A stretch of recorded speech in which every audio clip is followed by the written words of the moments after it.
السلام علیکم ورحمۃ اللہ وبرکاتہ. ورحمۃ اللہ. الحمد للہ رب العالمین والصلاة والسلام نبینا محمد وعلى آلہ واصحابہ وذریاتہ اجمعین. اما بعد فقد قال اللہ تبارک وتعالی فی القرآن المجید والفرقان الحمید. قال اللہ تعالی اعوذ باللہ من الشیطان الرجیم. بسم اللہ الرحمن الرحیم. وَلَنَبْلُوكُمْ بِالشَّرِّ وَالْخَيْرِ فِتْنَةً.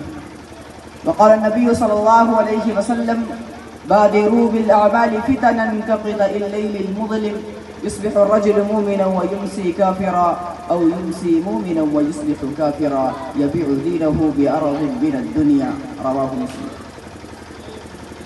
حاضرین کرام اور ملت کی پردہ نصیب ماں اور بہنیں، آج جو موضوع لے کر میں حاضر ہوا ہوں وہ اس دور کے فتنوں سے تعلق رکھتا ہے. آج فتنے اس قدر برپا ہو چکے ہیں کہ انسان کو اپنا ایمان بچانا مشکل ہو چکا ہے. جیسا کہ پیارے نبی جناب محمد رسول اللہ صلی اللہ علیہ وسلم نے فرمایا بادروا بالاعمال فتنا كقطع الليل المظلم. اے میرے صحابہ، اے ایمان والو، تم ان فتنوں کے آنے کے پہلے اعمال صالحہ میں، نیک اعمال میں جلدی کرو جو کالی رات کے ٹکڑوں کے مانند ہیں. گویا کہ اللہ کے نبی صلی اللہ علیہ وسلم نے فرمایا کہ ایک انسان رات کی تاریکی میں، رات کے اندھیرے میں جنگلوں میں نکل جائے، بیابانوں میں نکل جائے تو اسے چاروں طرف صرف اور صرف فتنے، صرف اور صرف اندھیرے ہی اندھیرے نظر آئیں گے.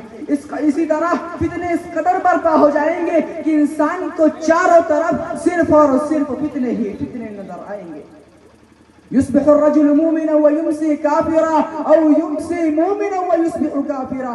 اور ان فتنوں کے دور میں ایک انسان صبح کے وقت مومن ہوگا تو شام کے وقت کافر ہو جائے گا، اور شام کے وقت مومن ہوگا تو صبح کے وقت کافر ہو جائے گا. اور اس حدیث رسول کا آخری کڑی پیارے نبی صلی اللہ علیہ وسلم فرماتے ہیں یبیع دینہ بعرض من الدنیا، کہ انسان دنیا کے چند ٹکوں کے بدلے، دنیا کے چند سالوں کے بدلے انسان اپنے ایمان کو بیچ ڈالے گا. آج آپ ہندوستان کا جائزہ لے، اپنے معاشرے کا جائزہ لے، اپنے ملک کا جائزہ لے. میرے بھائیوں، آج معمولی سی سیاست کی کرسی کے لیے انسان اپنے ایمان کو بیچنے کے لیے تیار ہے. یہ دور جس میں ہم اور آپ زندگی گزار رہے ہیں، یہ دور سراپا فتنوں کا دور ہے. اس دور میں بہت بڑے بڑے فتنے ہیں جو کالی آندھی کی طرح آ چکے ہیں. میرے بھائیوں، وقت مختصر ہے، میں کن کن فتنوں کا نام لوں. سب سے پہلا فتنہ جو میں آپ کے سامنے بیان کرنا چاہتا ہوں وہ دین سے دوری کا اور شرک سے نزدیکی کا فتنہ ہے. وہ ایمان جس کے لیے پیارے نبی صلی اللہ علیہ وسلم نے طائف میں جا کر کے پتھر کھائے. پیارے نبی جناب محمد رسول اللہ صلی اللہ علیہ وسلم نماز کی حالت میں ہے، آپ کے کندھے پر اونٹ کی بچھاوانی لا کر کے ڈال دی گئی، اونٹ کی اوجری لا کر کے ڈال دی گئی، آپ کے راستے میں کانٹے بچھائے گئے. وہ توحید جس کی خاطر خبیب رضی اللہ تعالیٰ عنہ کو سولی پر چڑھایا گیا، وہ توحید جس کے لیے بلال حبشی کو تپتی ہوئی ریت پر لٹایا گیا، تپتے ہوئے صحرا پر لٹایا گیا، وہ توحید جس کی خاطر سمیہ رضی اللہ تعالیٰ عنہ شہید کر دی گئی. آج توحید سے ہم اور آپ ہاتھ دھوتے جا رہے ہیں اور شرک سے قریب ہوتے جا رہے ہیں. وہ شرک جس کے بارے میں قرآن کریم میں اللہ رب العالمین نے فرمایا ان الشرک لظلم عظیم، بے شک شرک سب سے بڑا ظلم ہے، ظلم عظیم ہے. آج انسان صرف شرک سے قریب ہوتا جا رہا ہے. ایک اور فتنہ ہے اس دور کا، بہت بڑا فتنہ زناکاری کا فتنہ ہے. آج ہمارے اور آپ کے سماج کے اندر زناکاری عام ہے. آج ہم نے نکاح کو مشکل کر دیا اور زناکاری کو آسان کر دیا. آج ہندوستان کے سرزمین میں معصوم 3 سال، معصوم 5 سال کی بچیوں کے ساتھ، درندوں کے ساتھ پیش آنے والے انسان ہمارے اور آپ کے سماج میں تنتناتے ہوئے پھرتے. میرے بھائیوں، وہ نکاح جس کو پیارے نبی صلی اللہ علیہ وسلم نے آسان کیا تھا، وہ نکاح جو پیارے نبی صلی اللہ علیہ وسلم کے زمانے میں اتنا آسان تھا کہ زنا مشکل ہو چکا تھا، آج ہمارے سماج میں زنا آسان ہو چکا ہے، مشکل، اور نکاح مشکل ہو چکا ہے. آج ہم نے جہیز کے نام پر، بارات کے نام پر ہم نے نکاح کو مشکل کر دیا۔ اللہ کے پیارے نبی جناب محمد رسول اللہ صلی اللہ علیہ وسلم فرماتے ہیں تنکح المرأة لأربع، جب ایک عورت کی شادی ہوتی ہے تو اس کے اندر 4 چیزیں دیکھی جاتی ہیں، لمالها ولحسبها ولجمالها ولدینها، اس کا مال دیکھا جاتا ہے، اس کا خاندان دیکھا جاتا ہے، اس کی خوبصورتی دیکھی جاتی ہے، اس کا دین دیکھا جاتا ہے۔ فَظُفَرْ بِذَاتِ الدِّينِ، اللہ کے نبی نے فرمایا تم دینداری کو ترجیح دو، کامیاب ہو جاؤ گے۔ اور آگے بڑھو، اس دور کا ایک اور بہت بڑا فتنہ ہے عشق و محبت کا فتنہ۔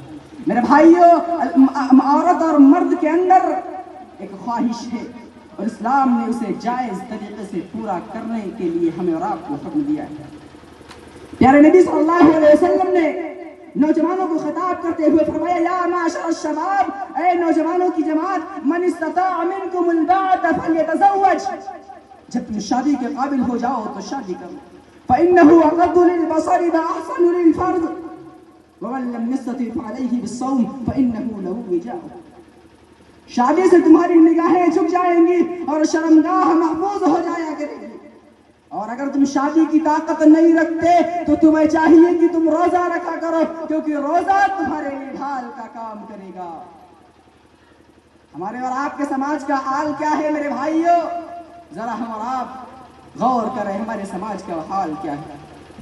اس دور کا ایک اور بہت بڑا فتنہ ہے بے حیائی کا فتنہ، بے پردگی کا فتنہ۔ آج ہماری قوم کی بیٹیاں بے پردہ ہو کر کے گھوم رہی ہیں، ہمیں کوئی فرق نہیں پڑتا۔ آج ہمارے گھروں سے شرم و حیا کا جنازہ نکل رہا ہے، ہمیں کوئی فرق نہیں پڑتا، اور شرم و حیا کے ساتھ ساتھ ہمارے گھروں سے ایمان کا جنازہ بھی نکل رہا ہے۔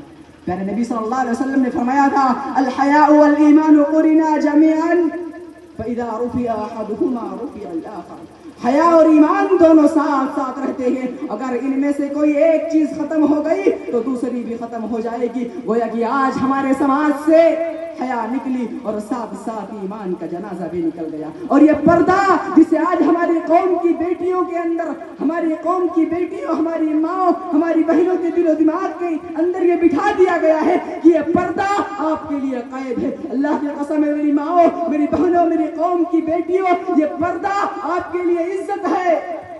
ذرا غور کرو، اللہ رب العالمین نے قرآن مجید کے اندر بیان فرمایا یا ایھا النبی قل لازواجک وبناتک ونساء المؤمنین یدنین علیہن من جلابیبہن ذلک ادنی ان یعرفن فلا یؤذین۔ اے نبی، آپ اپنی بیویوں سے، اپنی بیٹیوں سے اور تمام کی تمام امت مسلمہ کی عورتوں سے کہہ دیں کہ وہ ایک لمبی چادر کے ذریعے، وہ ایک نقاب اور حجاب کے ذریعے اپنے جسم کا پردہ کر لیا کریں۔ یہ پردہ ان کی پہچان بن جایا کرے گی، پھر انہیں کوئی ستانے کی جرات نہ کر سکے گا۔ میرے بھائیوں، میری ماں اور بہنوں، یہ پردہ آپ کے لیے عزت ہے، یہ پردہ آپ کی پہچان ہے، یہ پردہ آپ کو اسلام نے دیا ہے۔ جس نے آپ کو جینے کا حق دیا، اس نے آپ کو پردہ کرنے کا حکم دیا، کیونکہ پردے سے آپ کی عزت بچ جائے گی۔